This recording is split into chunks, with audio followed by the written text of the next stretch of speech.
हमारे साथ तरुणजीत लाल वर्मा जी मौजूद हैं, सीनियर काउंसिल हैं और सुप्रीम कोर्ट तक इन्होंने जब राम मंदिर की लड़ाई थी तो उसमें ये शामिल थे।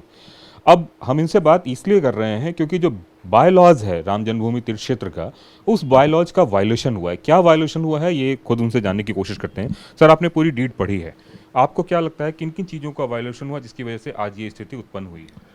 पहली बात तो जब ये ट्रस्ट फेम हुआ और सेंट्रल गवर्नमेंट के प्रस्ताव से और माननीय सुप्रीम कोर्ट के आदेश से, इसमें जो अभी वर्तमान में कई अपॉइंटमेंट हुए हैं जिसपे कुछ लोग कह रहा है कि आउटसोर्सिंग से लिया गया, जबकि जो इंडियन ट्रस्ट एक्ट है या ट्रस्ट सोसाइटी एक्ट है उसमें ये प्रोवाइड करता है कि आप कोई भी काम करते हैं अगर ट्रस्ट के तहत तो एक रेजोल्यूशन पास होता है, उसको हिंदी में प्रस्ताव कहते हैं। प्रस्ताव जब पास होता है वो उसके लिए एक पूरा कोरम होना चाहिए 2/3 मेजॉरिटी का, वो 2/3 मेजॉरिटी उस रेजोल्यूशन को पास करेगी और उस आमुक आदमी के नाम जब रेजोल्यूशन पास हो जाएगा तब उस काम को दिखाते हुए उसका अपॉइंटमेंट किया जाता है। ये प्रोसीजर है। हमको लगता है कि इसमें यहाँ कोई प्रोसीजर अडॉप्ट नहीं किया गया, सारे प्रोसीजर को दरकिनार करके और व्यक्तिगत लाभ या कोई चीज़ को देखते हुए मुझे लग रहा है कि उन्होंने अपॉइंट किया वहाँ पे। TV9 भारतवर्ष पर जिस तरह के खुलासे हुए हैं उसमें इस तरह की बातें सामने आ रही है कि नोट गिनने वाले जो भी लोग थे उसमें से कुछ लोगों ने ये बात कही है कि उनको सिर्फ सिफारिश के आधार पर नौकरी दे दी गई और उनका आई कार्ड तक नहीं बना। आपको क्या लगता है कि ये बायलॉज का उल्लंघन है? एकदम क्लियर कट बायलॉज का उल्लंघन है। चूँकि मैं भी कई ट्रस्ट से जुड़ा हुआ हूँ, कई स्कूल की सोसाइटियों से जुड़ा हुआ हूँ, वहाँ तो कोई चीज़ परचेज करना होता है उसके लिए भी रेजोल्यूशन पास होता है और प्रॉपर पास होता है और उसके लिए बाकायदा एक आदमी को प्राधिकृत किया जाता है। आपने भी देखा होगा कई कंपनियां होती हैं और उनके एजेंट्स लोग जाते हैं, प्रॉपर्टी परचेज करते हैं या कोई काम करते हैं तो उनको भी द्वारा भी एक अपॉइंटमेंट लेटर दिया जाता उनको है और on the basis of that appointment letter वो या तो लैंड परचेज करते हैं या फिर काम करते हैं।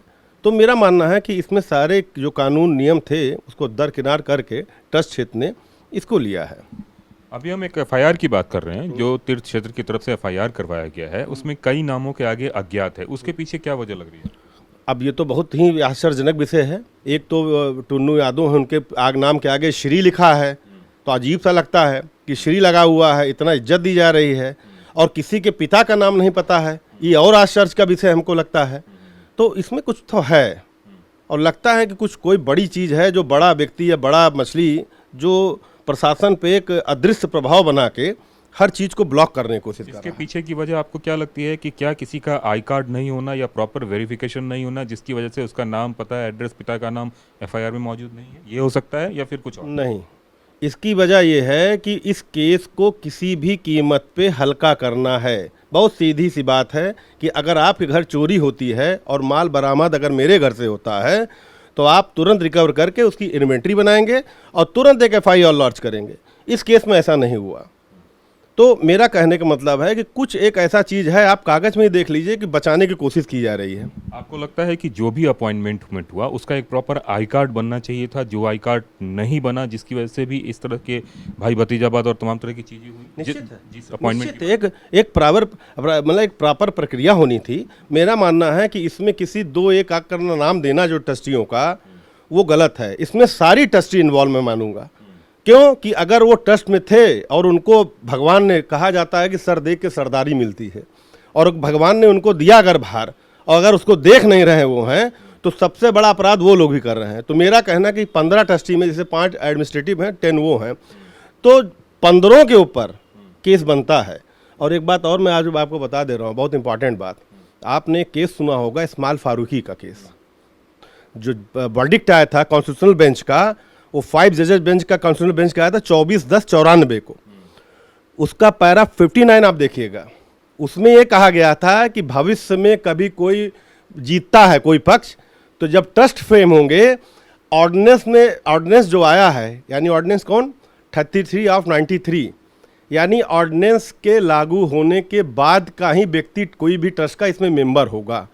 अगर आप देखेंगे एक बात अहम कि 15 अगस्त 89 को श्री राम जन्मभूमि न्यास का गठन हुआ था जिसमें कई ट्रस्टी थे, जिसको एकदम ओपन है, that is the on record है।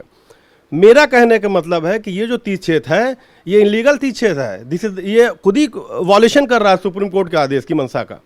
उसका कारण क्या है कि जो इस्माइल फारूकी केस है कॉन्स्टिट्यूशनल बेंच का अभी ओवर रूल नहीं हुआ है, उसके लिए उनको 7 जजेस की बेंच बनानी पड़ेगी।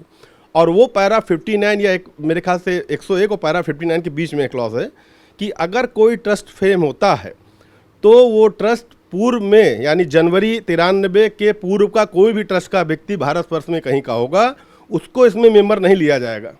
एक तरह से सुप्रीम कोर्ट की इस मंशा का वायलेशन किया गया इसमें। आप एक बात बताना चाहेंगे कि जिस तरीके से ये ट्रस्ट है उसमें से अगर किसी को हटाना हो या किसी को लाना हो, मैं बात सिर्फ चंपत राय की कर रहा हूँ या फिर अनिल मिश्रा की, खबरें ये आ रही है कि उन्होंने रिजाइन कर दिया है, तो क्या रिजाइन करने के केस में उनको सीधा हटा दिया जाएगा या फिर 2/3 मेजोरिटी का इंतजार किया जाएगा? जो ट्रस्ट में है, ट्रस्ट में प्रोवाइड है कई चीज़ है कि अनसाउंड माइंड हो जाए, अपराधी हो जाए, या ट्रस्ट का ब्रीच करे, या ट्रस्ट के खिलाफ कुछ गड़बड़ काम करे, या सेल्फ रिजाइन कर दें।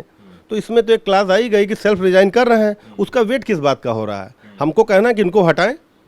एक बात मैं जानता हूँ कि रावण भी बहुत विद्वान था, बहुत अच्छा आदमी था, बहुत अच्छा प्रकांड पंडित था, लेकिन घमंड ने उसको डुबो दिया था। और इसको ट्रस्ट वाले को सोचना पड़ेगा। अयोध्या वालों को जीना हराम कर दिया इन लोगों ने। एक एक जमीन के ये लोग चिन्हित कराते हैं प्रॉपर्टी डीलरों को ले लेकर, और प्रशासन इनके एजेंट के रूप में काम कर रहा सब है। तो आपको ऐसा लगता है कि इसमें 2/3 बहुमत की कोई जरूरत नहीं है, सीधा इनका रिजिग्नेशन एक्सेप्ट? भाई क्लियर कट है कि रेजिग्नेशन उन्होंने दे दिया है, उसको एक्सेप्ट कर लें और उनके खिलाफ उनके खिलाफ वो हो। मेरे यहाँ फैजाबाद बार एसोसिएशन एकदम इनके खिलाफ में है, और नहीं होगा तो हम लोग घेराव करेंगे शासन का इन लोग खिलाफ। अनिल मिश्रा और चंपत राय और गोपाल राव, हम तो कहते हैं सारे ट्रस्ट के खिलाफ FIR होनी चाहिए। क्या कि कोई भी प्रस्ताव पास नहीं हुआ, चाहे अपार्टमेंट का मामला था या लैंड डील का मामला था, लैंड डील में भी रेजुलेशन होना था। अगर रेजुलेशन हुआ है तो सारे ट्रस्टी तब भी भोगी हैं, और नहीं हुआ है तो तब भी उसके लिए क्राइम में बराबर सहभागी है। सोसाइटी की तरफ से बोला जा रहा है उनको 15 दिनों का और समय दिया गया है और बताया जा रहा है कि पिछले 5 सालों का वो ऑडिट करेंगे। तो आपको लगता है कि इससे चीजें और आपको क्या लग रहा है ये SIT है कि कई दर्जन SIT बन चुकी, क्या कंक्लूजन निकला है? इसका कोई कंक्लूजन नहीं निकलेगा। आप सीधी बात जान लीजिए, SIT के क्या मतलब होता है? SIT ने कोई FIR तो की नहीं, और कहे थे 15 दिन में आ जाएगा। 15 दिन तक धैर्य बनाए रखिए, फिर अगला 15 दिन तक आएगा, फिर 15 दिन बाद आएगा। अब तो पत्रकारों को दबाव बनाएंगे ये लोग कि तुम लोग ना छापो कोई चीज़। तो ये सब टालने वाली प्रक्रिया है, और राम जी सब देख रहे हैं। ये बात जान लीजिए, मैं 3 वंश से राम जी की सेवा कर रहा हूँ। मेरे बाबा जी टांडा के 2 बार के विधायक थे, और मेरे बाबा ने स्वयं कहा था कि जो जन्मभूमि का चोरी करेगा, लूटेगा, खाएगा, वो पूरा बर्बाद हो जाएगा। और इसका पूरा ट्रैक रिकॉर्ड है। आप देख लीजिएगा कि अमिताभ श्रीवास्तव थे, वो भी खूब खाते थे वहाँ पे चोरी का पैसा, उनकी हत्या हो गई इलाहाबाद में। उसी तरह कई लोग मार दिए गए। जो जन्मभूमि का पैसा खाए उसको राम जी ने दंड दिया। खैर, कानूनी प्रक्रिया अपनी जगह है, लेकिन जो बायलॉज है और तमाम तरह की चीज़ें हैं उसको देखकर ऐसा लगता है कि उसको प्रॉपर तरीके से फॉलो नहीं किया गया। अगर किया गया होता तो शायद ये नौबत नहीं आती। कैमरामैन मनीष डोरियाल के साथ कुमार कुंदन, TV9 भारतवर्ष, अयोध्या।